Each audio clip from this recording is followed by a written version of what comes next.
Hey, more combination testing out the alternate hard drive and watching Snuck's games. So if this recording works, I guess you'll see it. Otherwise, I'll just describe it in an email.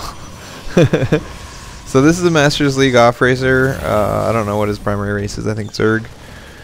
And you're gonna 1-1-1 him and kick him in the nuggets. So in the previous game where the recording didn't work and I had to throw it out, you hit a great army and you had 38 workers at 10 minutes and $3,400 of army, and you pulled 16 workers and you went to the front of his base, and he only had a $3,000 army and you had 5 siege tanks at 10 minutes, which is crazy.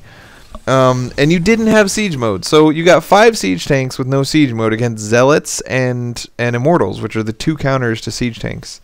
And banshees are like a really good counter to immortals, but they need something to tank for them. They need the zealots and the immortals to be focusing on the siege tanks while you repair them. And your SCVs hadn't caught up to the fight yet, so if you had just pulled SCVs a little bit earlier and had siege mode completed, that would have been an easy win for you. And then at 18 minutes, you had more than double, almost 3 times his army size at 180 unit space, and if you'd attacked right then, you would have won as well. But instead, you waited until 200 unit space and just took 2 expos and sat defensively back, and he eventually got Psystorm and charged lots with upgrades and Colossus and Void Rays, and the mixture of all those things together isn't really very beatable by the composition of units you had, and he crushed you. And that's pretty typical in TvP. You just never want to be fighting a super late game TvP, so that's why it's risky business to take 4 bases so quickly in TvP, because after about the 16-minute mark, you can't win anymore. So taking a double expansion is like gearing up for the 20-minute. Like, I want to be strong at 20 minutes, and you don't want to be strong then. You want to be out of the game then. You want the game to be over by then. So benchmark wise, we're going to wait all the way until 10 minutes to see what you had, because obviously if you hit the 10-minute benchmark, then you must have hit the previous ones. And that is Windows. Alright, so 36.5 is perfect. 3,500 with no siege mode is not perfect.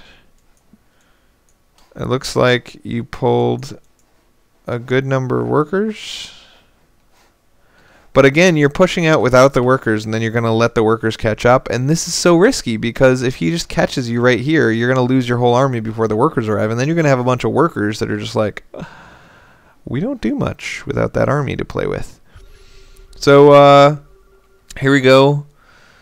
I loved your macro. You did the build perfectly, and now you're going to engage, but you got to wait for these workers. And he's had an observer floating over your army the whole time, so he's just slowly preparing for this. Luckily, he's pretty stalker heavy. Wait! Oh my gosh.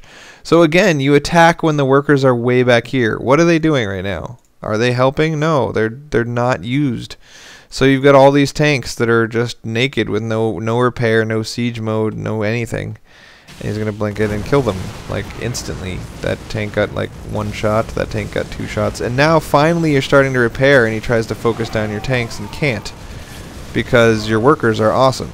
So you lost 2 tanks, and then your workers caught up, and you won the fight after that. But if your workers had been there from the beginning, he would have focused on that tank and not been able to kill it. Or he would have killed it, but it would have absorbed, 4 extra stalker shots. And look at this, he's focus firing that banshee and can't kill it. This is the workers, man. The workers are what give you tons of health. It's all about the workers, and really, the workers are stuck behind the marines, and the banshees are tanking in the front, and they're all gonna die, and the workers are idle. Basically, they can't do anything right now, so you gotta be careful about this. You always need your workers to be able to do something, or else what's the point in having them? Anyway, you clearly won. Let's fast forward to like 12 minutes and check some benchmarks. Okay. So, like I said before, this is $750 a minute of ability to spend stuff, and this one base is going to give you $1,200 a minute. Once you start losing units, you don't need supply depots anymore, and that frees up $200 a minute of extra minerals that you can't really put anywhere because you only have 1 Rex. So SCVs are 150 a minute, depots are 200 a minute. So if you get a second command center, you can start spending that extra depot money on extra SCVs instead if you want. I never morphed that into an orbital, but I'm okay with that because you won the game. Your gas didn't really pile up. It looks like you really did a good job of keeping up on your macro during the fight, which is something you've struggled with in the past. And obviously your money's going to pile up because you only have 3 buildings, so there's no way for you to not let your money pile up. But let's see what your last 2 minutes of the game spending was, right? So we get 4650 minus 3300 divided by 2 was $675 a minute. So you didn't quite keep up on the 750 that you were shooting for. And honestly, with your income was 950, and you're spending a little bit on workers, so it's not super surprising that you were able to only spend 675. So, yeah, you kept up on your macro, but you forgot to drop mules. You kept up on your macro, but you didn't add a second racks. You want to add 2 more racks, unless you're going to pull so many workers that you can't mine minerals, because your mineral income is going to outstrip your ability to spend minerals. And you never really use this second base. So great job in all respects, but the most important thing was wait for those workers, man. Those workers should be surrounding the tank before you take a single shot of damage. And I would pull workers when your army is here.